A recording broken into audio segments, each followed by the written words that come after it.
Hey, welcome to the Flow and Flourish podcast. I am your host, the Capacity Coach, Nicole Roan, and I am so glad that you're here. This is the safe space where we talk openly and honestly about all the things that can come up as we try to juggle our competing priorities, manage self-care, work in our businesses and or in the corporate space, and intentionally work on managing our capacity so that we can show up in excellence in every single room that we walk in, aka be able to flow and flourish, hence the name of the podcast. We believe that when you flow effortlessly, you flourish tremendously. And this podcast is dedicated to giving you the tips, tools, resources, all those things that you need to be able to do just that. Now, if this is your very first time here, then welcome to the sister friend tribe of like-hearted, like-minded women who are on a journey similar to yours. We are all here to get our capacity together, okay? In order to do that, we use 5 different areas of flow to help you be able to manage it all. So create that work-life balance that's going to be ideal for your specific situation and ultimately just walk the talk. Now, more information on those 5 areas of flow can be found at the very beginning of this podcast. So episodes 1 through 5, I believe. So make sure that you tap into those so that we are all working from the same foundation as we collectively increase our capacity for sustainable success. If you've been here before, then welcome back, sister friend. I'm so glad that you choose to tune in and spend your time and energy with me. You already know that I do this for you because when one of us wins, we all win. Now, before we get into the episode today, I do have to let you know that this episode is being brought to you by the Capacity Calculator. Yes, the Capacity Calculator is a free tool that allows you to really check in on what really is on your plate and what are you making a priority in your personal or professional life. If you've never taken it before, then I invite you to go ahead and take it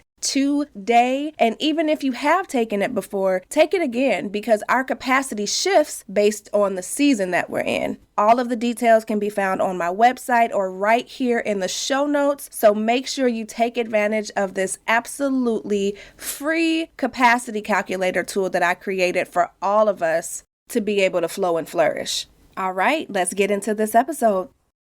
Natasha Harris is a realtor and wealth and business mentor located in Toronto, Canada. She has been working in finance for over 7 years and mentors women who desire to live a holistically wealthy lifestyle. She does this through intimate one-on-one and group coaching sessions where money management, increasing income, sales, and real estate investing are the main focus. Natasha is passionate about helping others avoid and overcome money challenges as her experience in paying off approximately $20,000 in debt in just 18 months has taught her a lot of valuable lessons that she now passes on. Please help me welcome the Wealthy Boss Babe to the Flow and Flourish podcast. All right, Natasha, aka Hello. the Wealthy Boss Babe. Hi, welcome to the Flow and Flourish podcast. Oh, goodness. Hello, everyone. Hello, Nicole. Thank you so much for the invite. I'm so excited to be here. Me too. Thank you for saying yes. I know we came across each other on Instagram, and after really looking through your posts and what you talk about and how you blend money management and really being able to practice self-care and all of those things, I knew I absolutely had to have you on here. So, I appreciate that. No, yeah, thank you. Thank you for the opportunity. No problem. So as I mentioned, you already have a bio that's already given, but what I'd like you to do is kind of talk us through your story. How did you become the Wealthy Boss Babe, and what does that look like for you? Oh gosh, such a loaded question. Gotta hit you hard out the gate, right? I'm here for it. So a little bit about me. I'll probably start by introducing myself. Well, the bio's already given, but so I am a 24-year-old young African-American woman. I live in Canada, in Toronto specifically. And how did I become the Wealthy Boss Babe? Wow, such a loaded question. I actually have worked in the finance industry for quite some time. It's been over 7 years. So I started working from a very young age because of the experience that my sister had also in the finance industry. Right out the gate, I was working not your typical job like McDonald's or like, retail, which there's totally nothing wrong with that. But I was fortunate to have been pushed into the finance industry at a young age and then learned a lot through there. So I always had this strong base or foundation when it came to money, how to manage money, how the world works, like credit, loans, those type of things. And I had always said, like, my parents, they're immigrants from Jamaica, and I'd seen them go through a lot, like struggle with learning the system here, making mistakes and things like that. I always promised myself I was never going to be that person. Like my credit was going to be amazing. I wasn't going to make any mistakes, like all these things. So I had all this knowledge. And I actually didn't take the traditional route for school, as it were. I didn't end up going to traditional university. I was passionate about psychology, wanted to go into law, but I was like, you know what? It just doesn't make sense to me personally to go to school, go into all of this debt, and then not be guaranteed a job. If I didn't decide to go like the law route, but I wanted to go into psychology, open up your own practice. It's like 12 years of school or whatever. And then you're left with all this debt. And I have to tell you, ma'am, I was the same way. I'm like, I just want to help people. I want to go into psychology. Listen. And then it's all this school that goes behind it. So I stuck it out for a little bit, but oh my gosh, I had no idea. So let me be quiet. You go ahead. No, girl, listen, trust me. But that's the experience, right? Like, I'm pretty sure that so many of your listeners too will be able to resonate with that. I know a lot of people do, especially in this day and age where things have changed quite a bit. Back then, it was like, okay, traditional route. So for me, like even that, my parents were just like, oh my gosh, you're not going to go to university. And I took 2 years off and was working in that time. And then through my gap years, I developed a love for real estate and eventually decided to go to school for real estate and became a real estate agent. But in that time, I made one huge mistake. Like this mistake, I think, catapulted me into the area that I didn't want to be in. But honestly, that's where me becoming the wealthy boss babe was birthed. So I took out a car rather, financed a car. And at that time, I had what they would consider no credit. So my credit wasn't bad. It wasn't good. It was just no credit. I was young. I was 18 years old. You, right? No credit is almost as bad as bad credit. Listen, that's what they say, but that's a lie. Let me tell you, that is a lie. Okay. So I wasn't aware, didn't have an understanding, didn't have the knowledge, didn't even take the time to do the research about what that meant. I was pushed in a corner and just was fearful. I was like, okay, the time I was driving this dinky, broke down red car, like God bless it, but it got me from point A to B. You had to do what you had to do, right? We've all had one of those, which is why our stories are so important. Because let me tell you, I started with I shouldn't even say embarrassed to say this. I bought a car for $300. My mom $400. Couldn't fill the gas tank up all the way because the gas tank leaked. So it was not safe. But it got me where I needed to go. And that's it. Listen, that was it. Listen, and that's a part of our stories. Like, thank God for, like, when I look back on those days, I'm just like, there's no way this car should have been able to even be on the road. But listen, it did what it was supposed to do, and I'm thankful. So I was just frustrated. I was like, I don't want to be driving this anymore. And, at a young age, image is such a thing. And all these things. So I'm like, I'm going to go get myself a car. And I remember my dad was like to me, Tosh, just wait, like save up your money, buy a car cash. And I was just like, I know, but I need a car now. Like, this is not safe. I'm a woman. What if I broke down on the road? Like all these things. And I took myself up and I went to a dealership that was like a third party dealership. It wasn't even like Toyota or Honda or like, the first. It was a no-namer. It was one of those no-name dealerships. Yes. And I went and they gave me a car. So excited, with a 19.99% interest rate. And the typical interest rate, at least here in Canada, but for loans for vehicles, are anywhere between 3 to 7%. So this was like 3 times the rate. And it was crazy. I was making $400 payments for this vehicle. And typically, like, on average, what you should be paying for a car, if you're financing it, literally should be like $200, $300 at most. So anyways, that was really what it was. I found myself in this place where I was not practicing the things that I knew. I was running from payday loan to payday loan, just trying to, I guess, not even just survive, but just like, wanting to live that lifestyle, wanting to go out to eat every weekend, spending time with my friends. I had the car now, trying to make my car payments, all these things. And I was making a ton of money at the time, but I just was not managing it as I should have been. And so, yeah, I found myself in quite a bit of debt, and it was a cycle. And I just got so frustrated. I would be running, like every time I would get paid, I'd be running from payday loan. So I'd be paying this payday loan and borrowing from that payday loan to pay the other payday loan, and then borrowing to pay the other payday loan. And listen, ma'am, I just want to tell you that cycle is so vicious. As someone who has been there and done that, right? You don't realize, like you said, with the super interest rate. I remember getting a payday loan that had a 300% interest rate.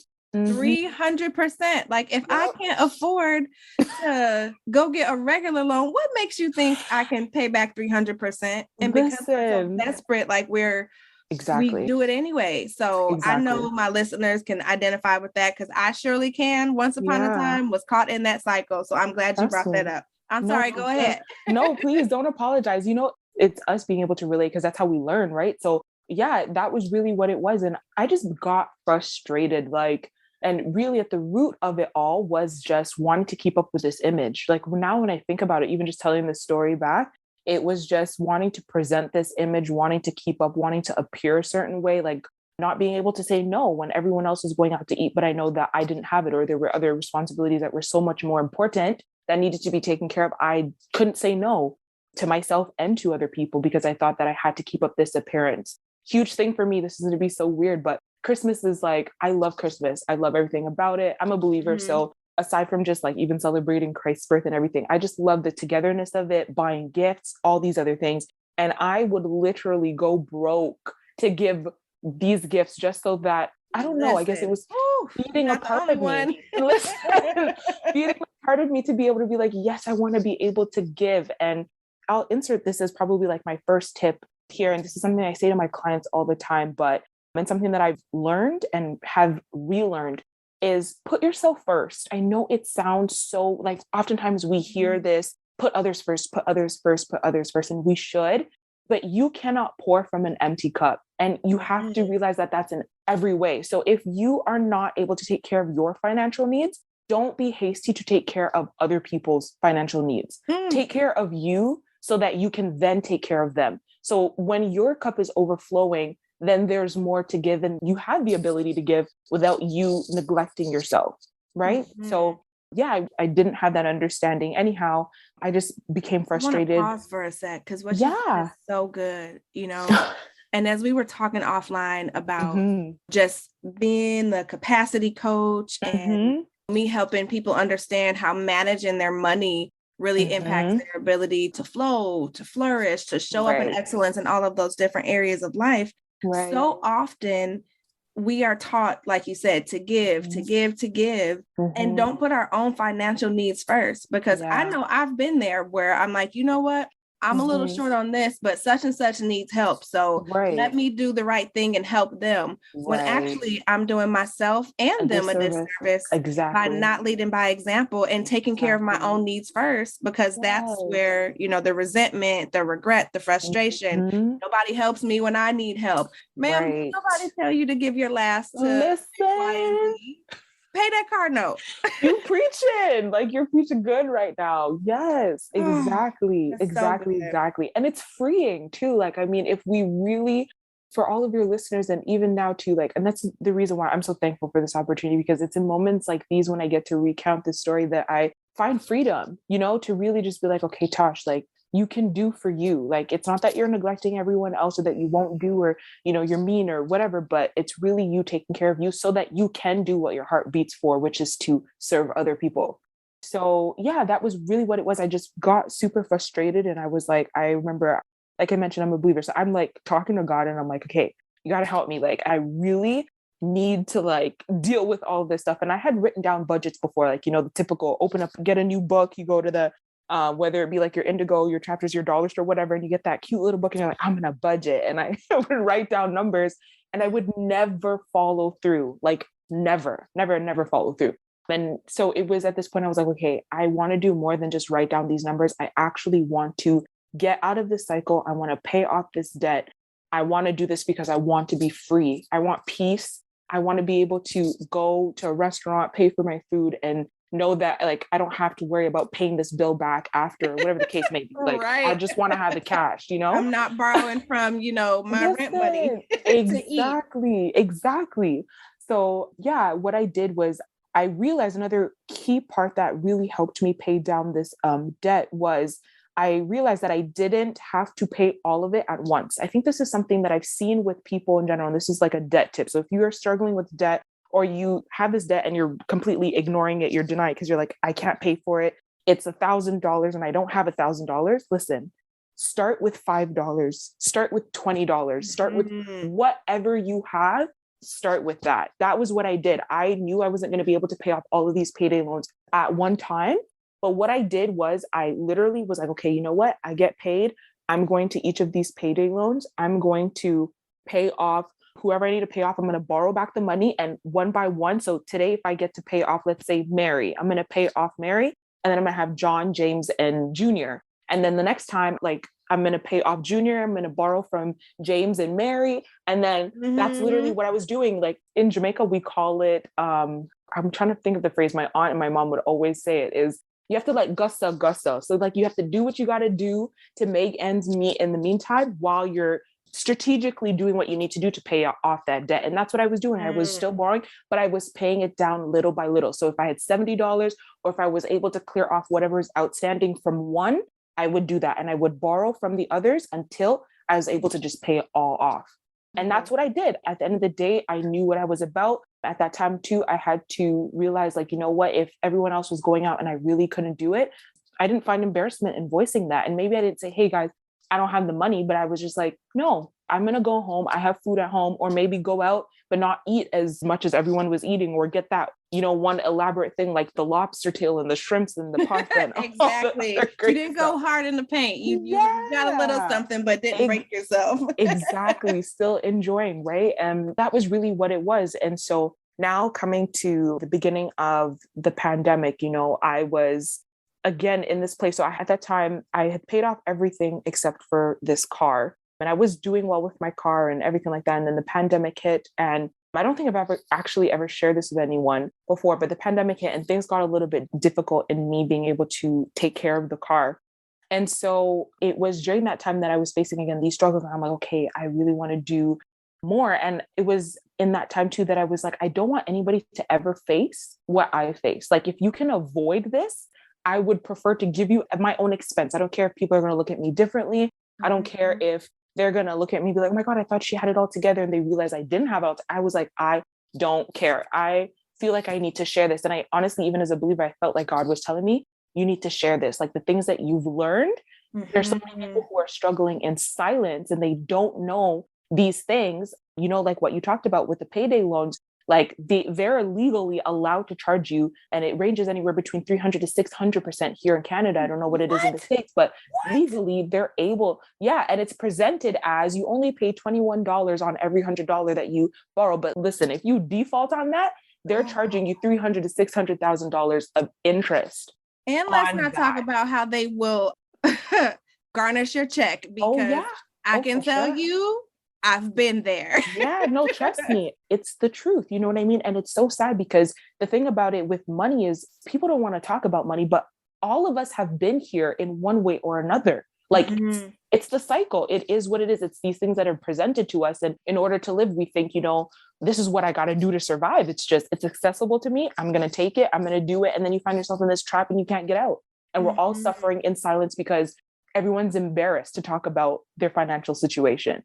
Yeah. And so what you said too, I want to piggyback off of that, because what I wrote down for this tip to pay off debt is really just to start where you are. Yes. And part of that is acknowledging that you're not in the best space, that good and darn well, you are not in a place to even borrow money from a payday loan, but then understanding, how do I put together a strategy to get out of that? And it's so important that people are doing exactly what we're doing, which is talking about it. Because there's so much shame. And you said, suffering in silence, and I call it secret struggles, right? You don't want anybody to know that you don't have it all together financially. Especially, can I add this too? Because even when I got into the realm where I was making six figures and I was still Mhm. living paycheck to paycheck.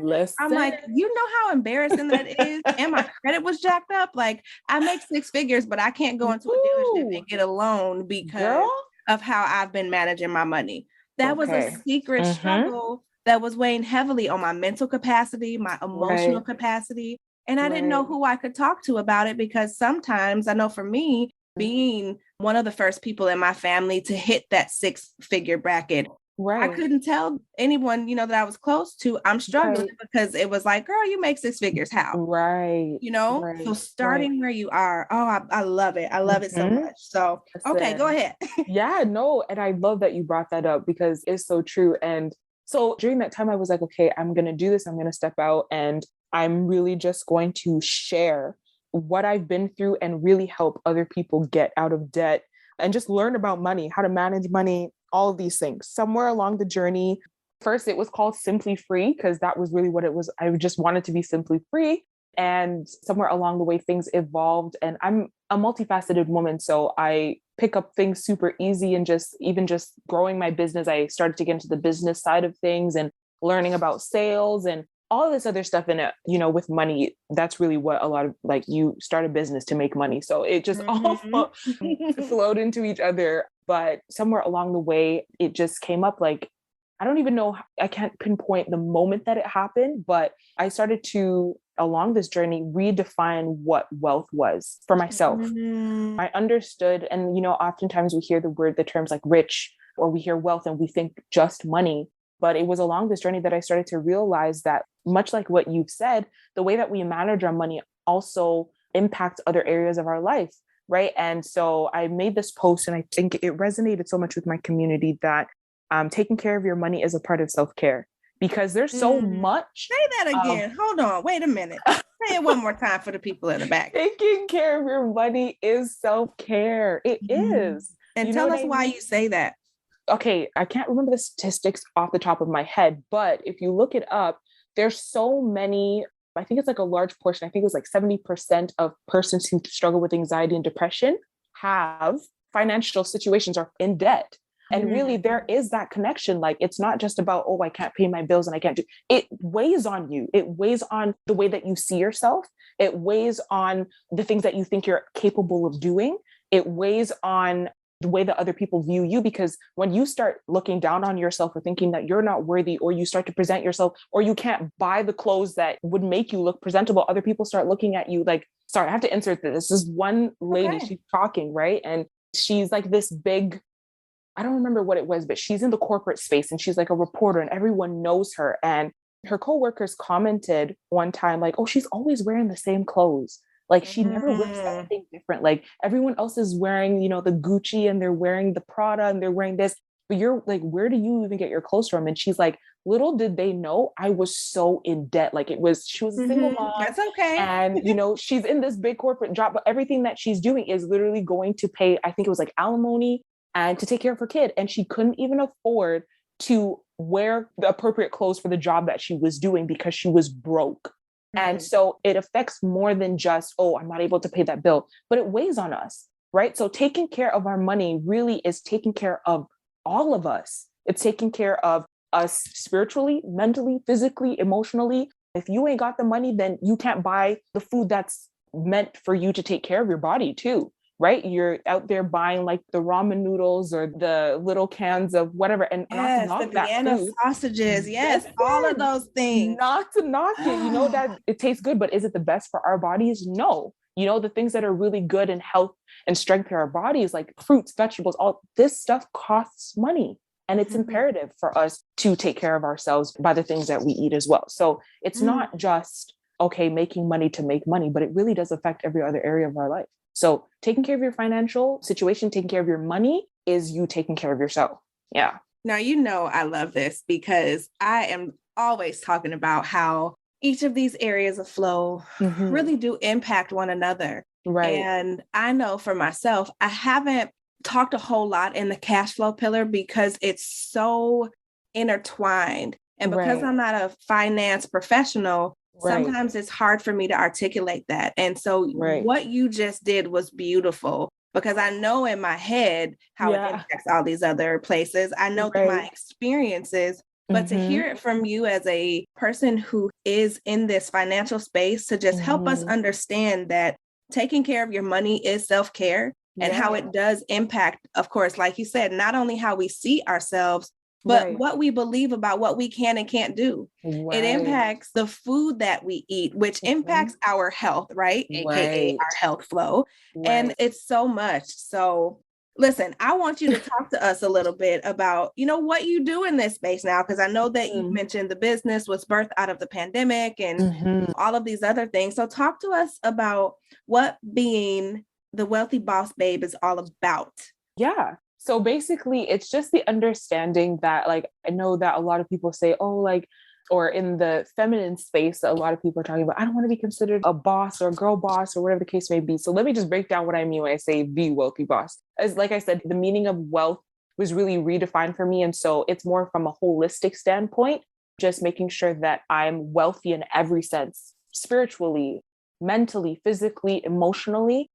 Doing what needs to be done. So making sure that I prioritize my emotional healing. So therapy, super important, which is also another thing too, because if you get your money together and you need to go to therapy, you can pay for therapy, right? Listen, I think it was last week, I was talking to someone about how it's okay to have Jesus and a therapist. In fact, I recommend it. And when your coins are together, and if the therapist that you want to see is outside of your insurance, you'll have the money to see the one that you need, that fits with you, your situation, your experiences, the cultural relevance, all of that. So, okay, I'm a hush. You here. So it was, all of that. And then also now the boss component was really just the realization that I'm in charge of my life.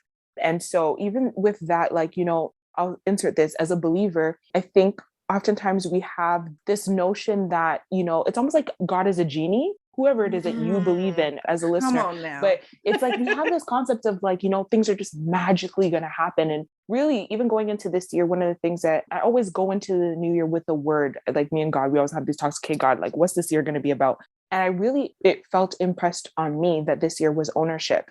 Because oftentimes we leave things up to, and we pray, we plead, we look to the stars, we look to everything and say, okay, I want the universe to align. I'm going to manifest this thing. But then we never take ownership of the things that we want and do the work that's necessary to see it happen.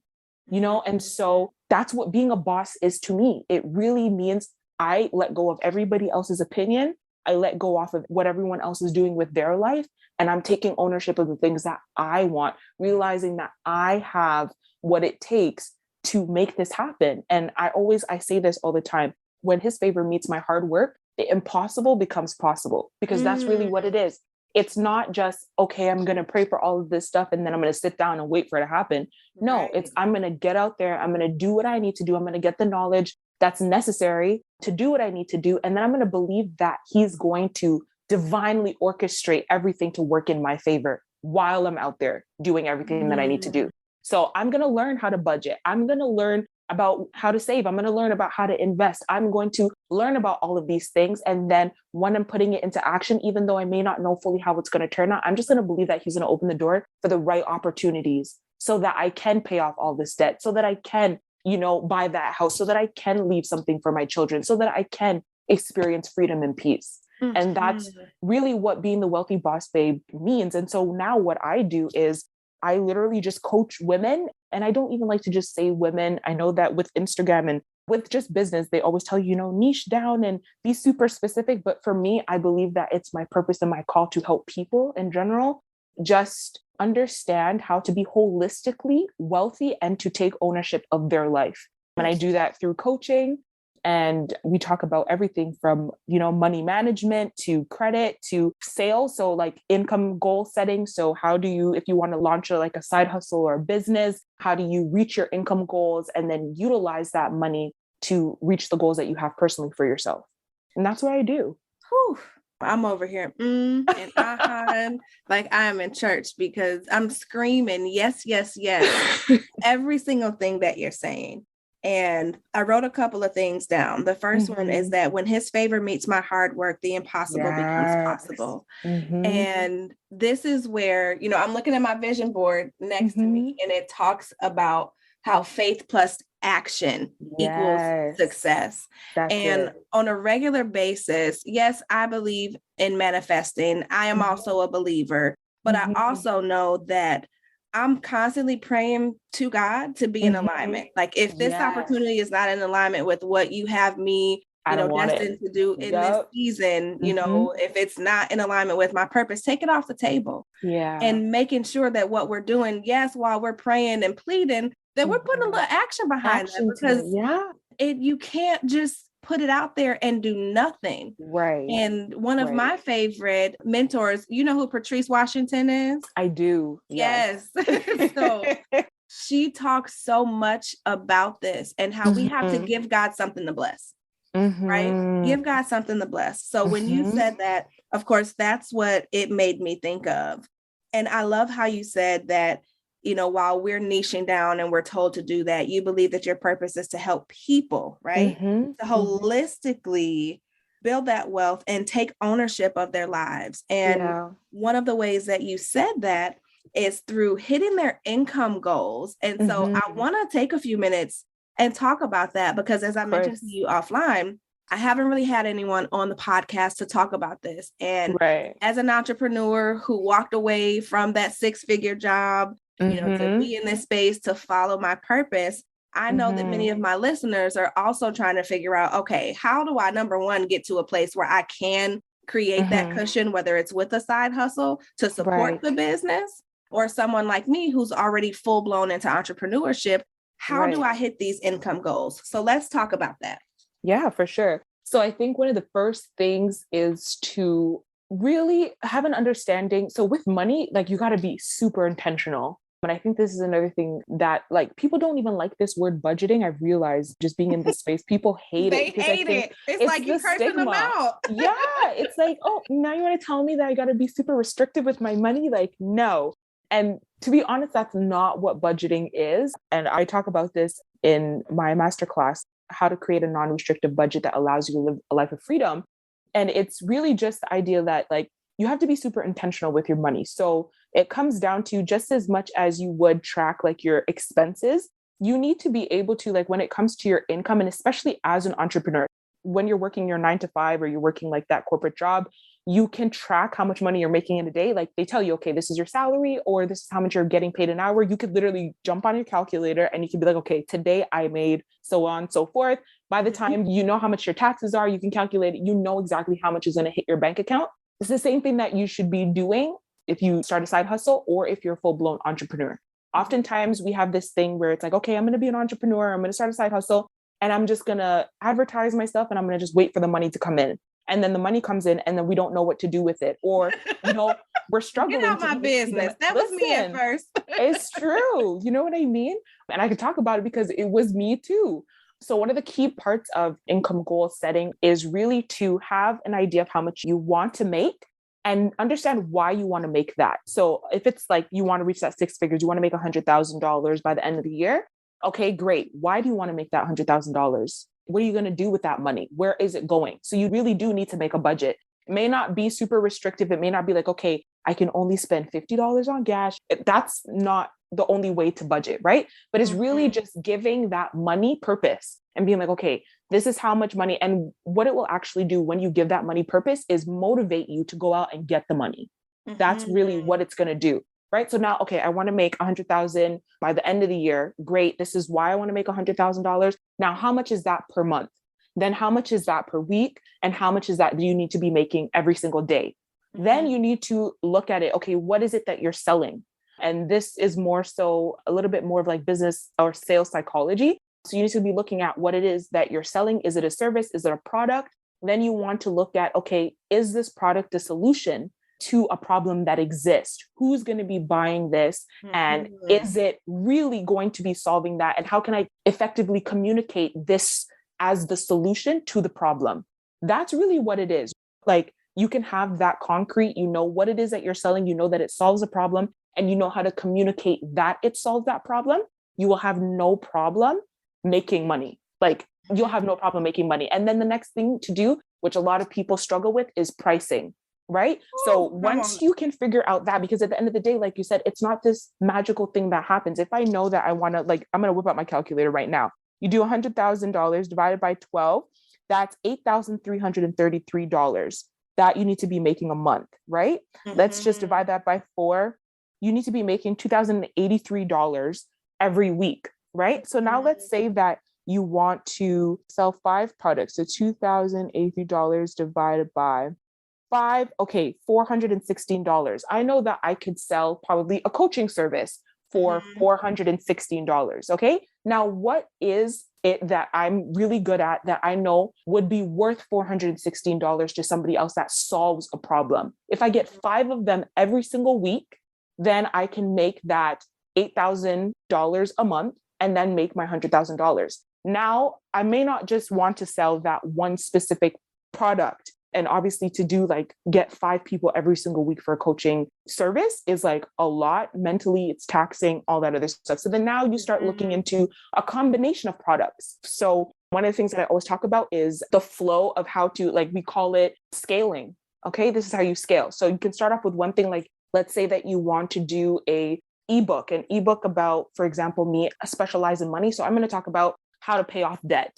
3 simple tips how to pay off debt. I'm going to make an ebook. I'm going to charge, let's say, $20 for this ebook, super accessible. And what this is going to do is it's going to create a level of like establishing me as a leader for this specific thing to all of the people who could potentially be interested in it. So let's say I have 100 people who want to know about debt, right? Not every single one of them is going to be my ideal client or the best fit to work personally with me, but they're interested in what I have to offer. And what it's doing, it's also establishing that credibility and pulling the people who are potentially my ideal client. Now I have that $20 ebook. That's a foundational source of income.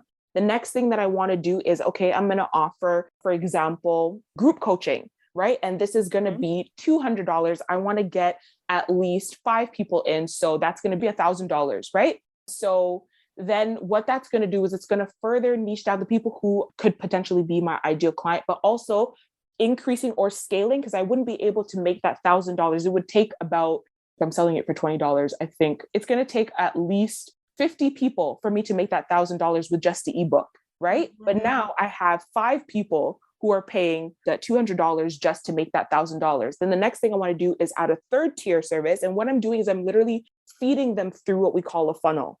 And then I'm going to do another service, which is, let's say, my one-on-one private coaching. This is for somebody who I know absolutely needs my help. And I have everything that they need to be where they want to be. So I know that they're going to invest in, and it's not just them paying, but it's really them looking at it as an investment because they know that they need what I have. Right. And so I can charge, let's say, $1,000 for this coaching session. And if I get 3 of those at $3,000 for me, while I'm also doing what I know I'm called to do. And in all of that, I've just made over or just about $5,000 in 1 month. Yeah. Now I know that, okay, if I do that, let's say 5,000 times that 12, I'm at $60,000. There's $40,000 still that I need left to cover by the end of the year to hit my goal of 100,000. But that's how you income goal set. You literally break it down and you look at it. Okay, how am I going to reach this goal? Why do I need to reach this goal? And how can I do it?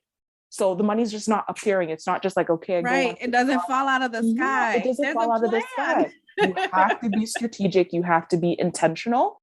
And it can be done. It's a lot. Like, I think coming into the space, whether it be, and you don't have to quit your 9 to 5, you can do it with a side hustle. I think that's another thing that I think is super important to point out, because with social media on Instagram, you know, there's this trend or this thing going around where it's like, if you want to make exponential amounts of money, you got to quit your 9 to 5 to do it. That is not the truth. Yeah, it is not the truth. You can work your 9 to 5. If anything, I would tell you honestly, from my own experience, stay at your 9 to 5, stay there until you're comfortable and you've made a contingency plan, and work on your side hustle until your side hustle can take care of you.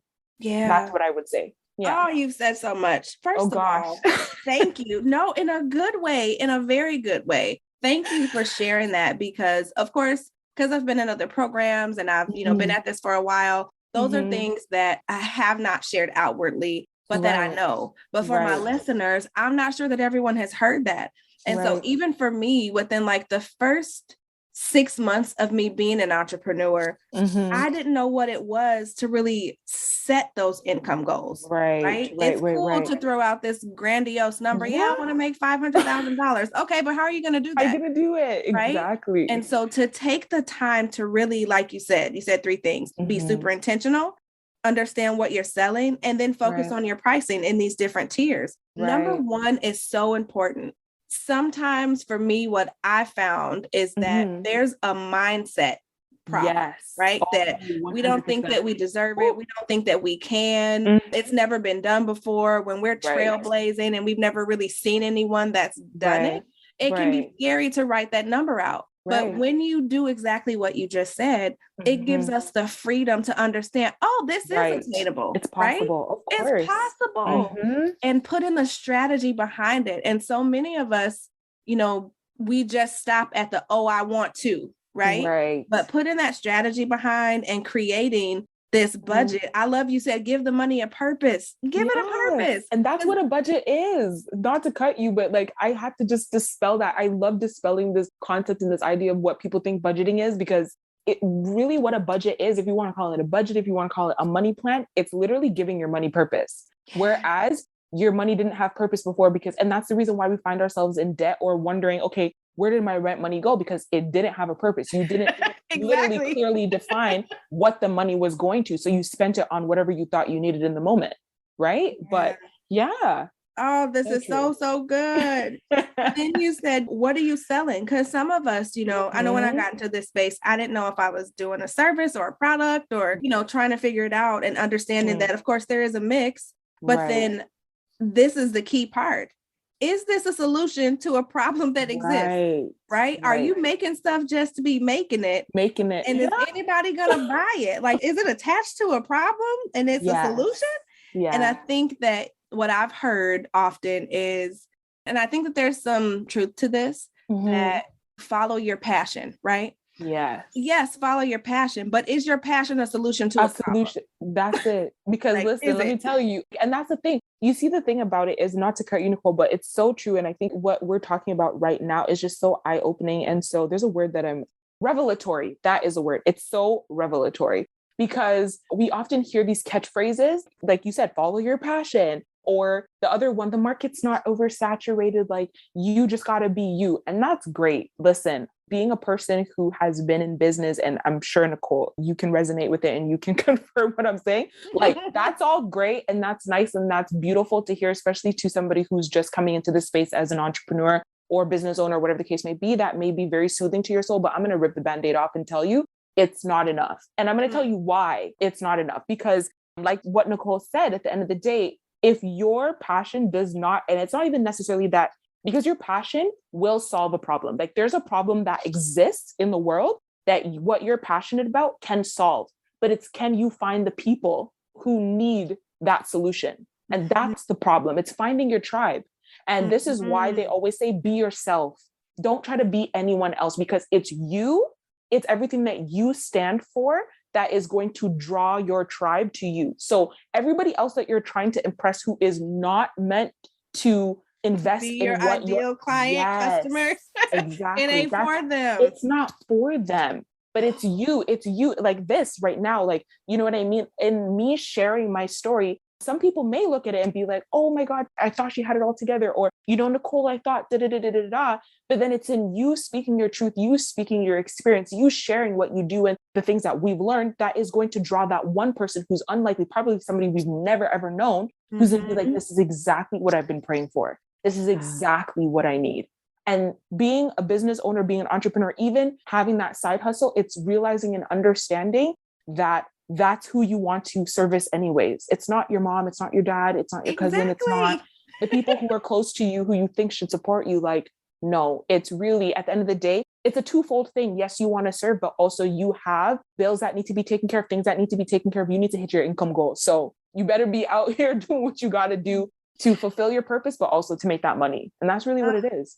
I'm so outdone, and I'm so grateful, because it's what needs to be said. And, when you start to surround yourself with like-hearted and like-minded people, you get to hear this over and over and over. And Yeah. so I'm so glad that you're saying it in all of the ways that you've just said it, because it's super important for us to know, like you said, number one, with our passions, yes, there is a solution that's in that, but it's learning, number one, who those people are. And then number two, how to communicate that. Exactly. And everything else kind of comes into play, right? Like managing all the things that come with being an entrepreneur, all the things that come with stepping out on faith.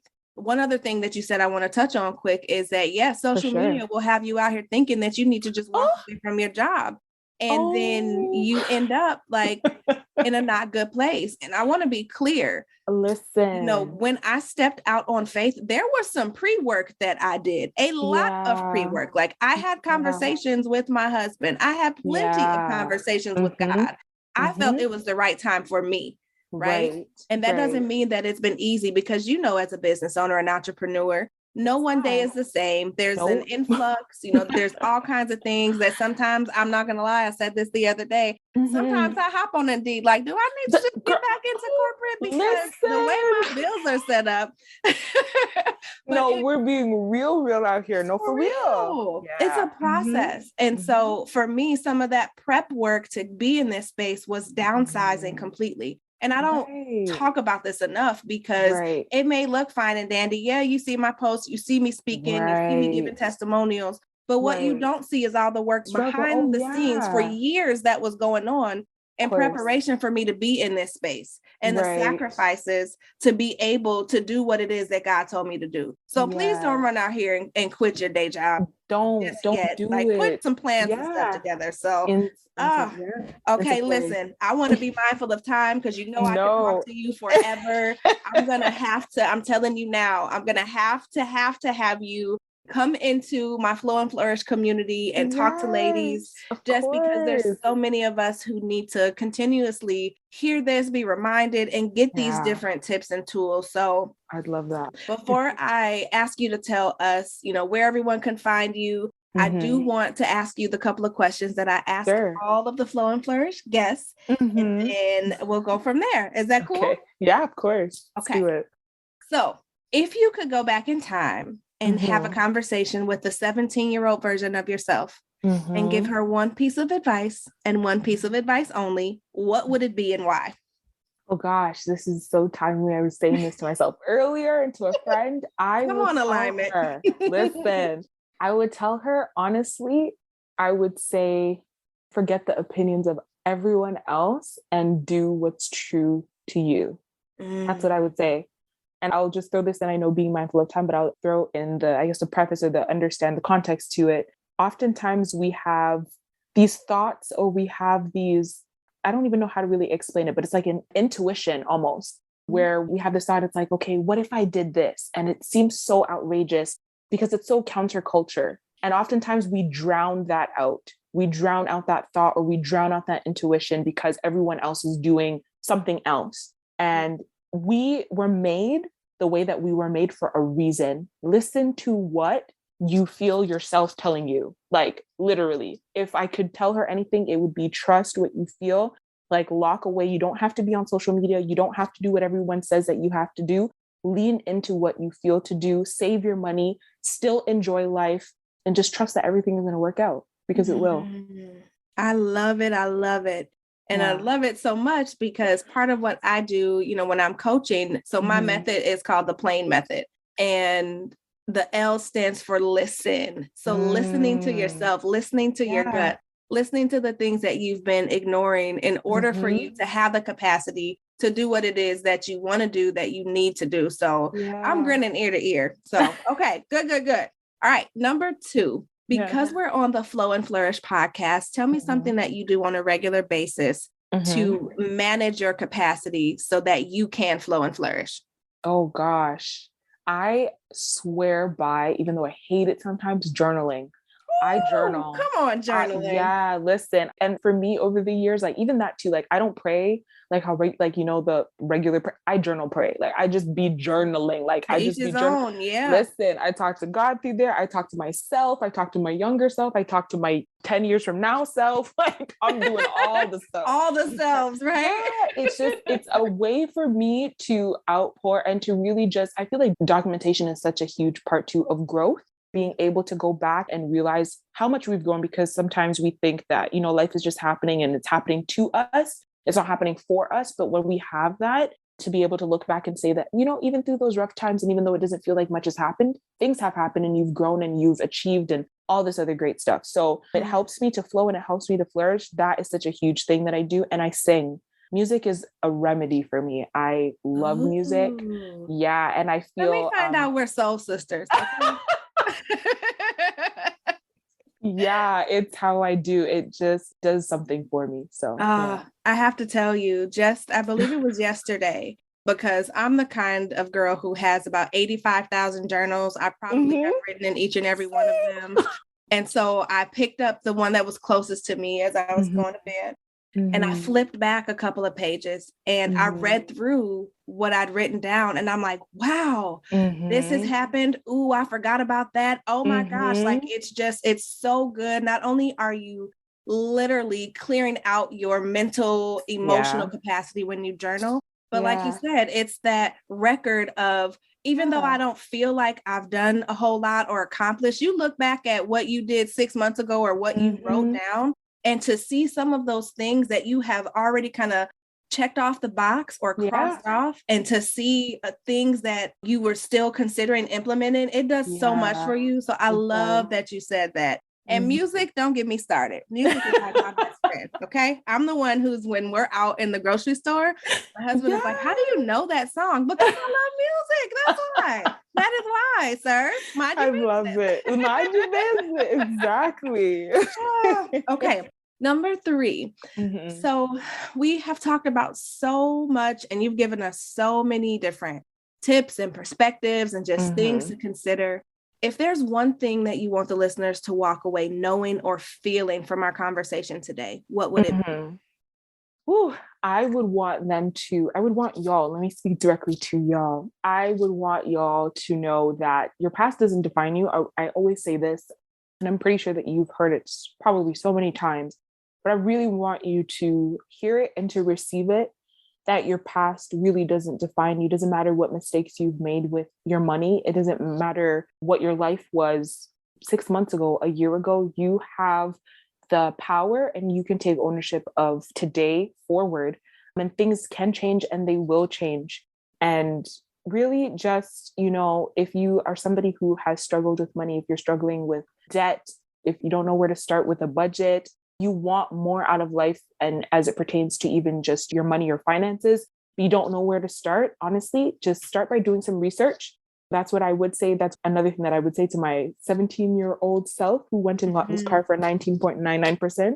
I would say sit down before Google and do the research, because it was there in front of your face. Like, you know what I mean? Sometimes we go through things and we face things and we want to ask for help, but we don't do for ourselves when there's access to these resources and to this knowledge. So I would say do the research and take the leap of faith, but take the leap of faith and do it for you. Don't do it for anyone else. Don't do it for your parents. Don't do it for your kids. Don't do it for your husband. Don't do it for anyone else. I promise. Do it for you. Do it for you and do it for you only. And everything else that you're worried about will be taken care of when you do it for you. It'll be that cup running over that takes care of literally everything else that you're worried about. Wow.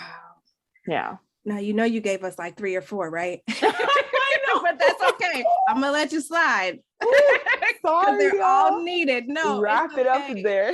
I'll just tell you that it's the hear it and receive it for me, right? Don't just hear this, but receive it. So I absolutely love it. Oh, Natasha, this has been so amazing. I really need you to tell everybody where they can find you, how they can work with you, because I know somebody listening to this podcast is like, yep, I need her help. Yeah. So you can find me on social media. You can find me on Instagram at The Wealthy Boss Babe. and working with me. Literally, I'm just doing 90-minute sessions right now. I've just recently gone back into real estate full time because same thing that we're talking about. Thank you. Thank you so much. In doing all of this in coaching, I kind of neglected my own financial goals and myself in a sense. And so at the beginning of the year, like I said, ownership is my word and I'm taking ownership. So I'm back into real estate, but I am doing 90-minute sessions, power sessions, where I help you develop a strategy to take care of your finances. So we talk about creating that budget, income goals, like everything that we talked about, paying off debt and increasing your credit score, all of these things. In that 90 minutes, we make a custom strategy for you. And then you walk away empowered and ready to, just build wealth. So you can hit me up there. Listen, I've taken down the website. I've taken down all that other stuff because for me, it's really just the connection. It's the community. It's the 90-minute sessions and everything you need is wrapped up in that. Come on and manage your capacity then, ma'am. I am loving this. Oh my goodness. I want to tell you one more thing. I just want to thank you for paving the way for so many women who are like us that are sometimes afraid to step out on faith, that are ashamed of their past financial situation and don't really know where to start. You are literally trailblazing, and I'm so honored to have you on here as a woman who is making history. So thank you for what you do. I know that this is not the last of our duo. I'm going to connect with you after this so we can figure out how else to partner, because this is amazing. And I love what you do. So thank you for being part of the show today. No. Thank you, Nicole. Thank you for your yes. And thank you for everything that you're doing. It's absolutely amazing. And it's honestly my honor. Thank you. Thank you. Ooh, was that not good? And everything I told you that it was going to be. I am just so grateful for Natasha coming on and pouring into us and helping us to learn how to get our cash flow together. And what she said, it doesn't matter where you are. Start where you are, right? Start where you are. Because too often we don't connect the dots on how our capacity is impacting our cash flow. And so I hope you found value in this episode, that you walked away with some things for you to do today to help get your cash flow together, and that you implement the tips and tools, not just hear them and feel good about them, but actually implement them so you can see some real changes. Stay tuned this week as we finish Women's History Month strong. Still have a ton of additional phenomenal women that I want to share with you. So make sure you come right back here, that you are locked in, and that you rate, review, and share this podcast with as many people as you know so that we can all get free, we can get our coins together, and that we have the capacity to show up in excellence in every single area of our lives. Until the next episode, thank you as always for allowing me to be your capacity coach, and I look forward to helping you create balance between your personal and professional life without ever having to sacrifice yourself, your family, and what matters most to you. Talk to you soon.